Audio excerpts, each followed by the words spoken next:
দুটিমান কথা কম ভুল হলে ক্ষমা কৰিব। একদিন মোবাইল টিভিত চাই আছো গোটেই অসম জ্বলিছে। প্ৰতিবাদ কৰি কৰি 5টামান মানুহ মৰিছে। হিমন্ত বিশ্ব শৰ্মা, নৰেন্দ্ৰ মোদী, সৰ্বানন্দ সোণোৱাল, আপোনালোকে অলপ বেয়া লগা নাই নেকি? গাত জুই জ্বলা নাই নেকি?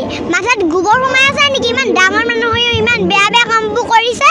আমি জানা নাছিলো যে ইমান ডাঙৰ মানুহ হৈও ইমান বেয়া বেয়া কামবোৰ কৰিব বুলি। কেতিয়াও জনা নাছিলো। আগতে আমি হিমন্ত বিশ্ব শৰ্মাক ভাল পাইছিলো, এতিয়া কিন্তু ঘিণ কৰিছো। ইমান ডাঙৰ মানুহ ইমান বেয়া বেয়া কামবোৰ কৰিছে আমি কেতিয়াও জনা নাছিলো। মই আগতে অকল হিমন্ত বিশ্ব শৰ্মাৰ নিউজ চাই আছিলো। আগতে মোৰ ইমান ভাল লাগিছিলে হিমন্ত বিশ্ব শৰ্মাৰ নিউজ চাই পিনে।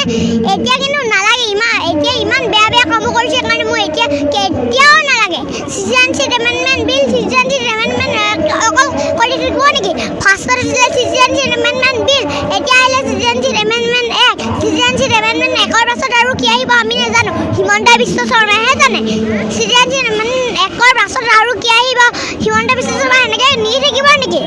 সেই 5টা মানুহ মৰিছিলে যে, সেয়াই এটা দুটা ল'ৰা। যদি হিমন্ত বিশ্ব শৰ্মা মৰা হ'লে হিমন্ত বিশ্ব শৰ্মা কেনেকুৱা লাগিলেহেঁতেন? হিমন্ত বিশ্ব শৰ্মা যে ইমান বেয়া বেয়া কামবোৰ কৰিব লৈছে। আকৌ এজনে সুধিছে মই কি ভুল কৰিলোঁ বুলি সুধিছে। কোনে সুধিছে জানেনে? সৰ্বানন্দ সোণোৱালে। মই কি ভুল কৰিলোঁ আকৌ বুজাই ক'ব লাগিব মানে। হিমন্ত বিশ্ব শৰ্মাই পুলিচক লগুৱাই পিনে প্ৰতিবাদ কৰা 5টামান মানুহ মৰাই দিছে। আৰু তাতকৈ ডাঙৰ ভুল কি আছে জানেনে? আমি কাম নাজানো, কলাকাৰ বুলিহে বাংলাদেশৰ কলাকাৰী মেখেলাত সোমালে মাতিছে। যদি বাংলাদেশত গৈ ধুই আহিব, মই হিমন্ত বিশ্ব শৰ্মাক কৈছোঁ, বাংলাদেশৰ মাইকী মেখেলাত সোমালে মাতিছে যদি বাংলাদেশত গৈ ধুই আহিব। বাংলাদেশৰ মতাৰ লুঙি ধুবলৈ মাতিছে যদি বাংলাদেশত গৈ ধুই আহিব। আমাৰ অসমখনত নুধু, আমি কোনো নুধু, কেতিয়াও নুধু। মই হিমন্ত বিশ্ব শৰ্মাক বান্দৰ বুলি কৈছোঁ, বান্দৰ। কিয় কৈছোঁ জানেনে? আগতে হিমন্ত বিশ্ব শৰ্মা কংগ্ৰেছত আছিলে, এতিয়া বান্দৰ এজোপা বা সিজোপা গছলৈ যোৱা নিচিনা বিজেপিলৈ আহি গ'ল। সেইকাৰণে মই ডক্টৰ বান্দৰ বিশ্ব শৰ্মা বুলি কৈছোঁ। আজিৰ পৰা কেতিয়াও নহ'ব ডক্টৰ হিমন্ত বিশ্ব শৰ্মা।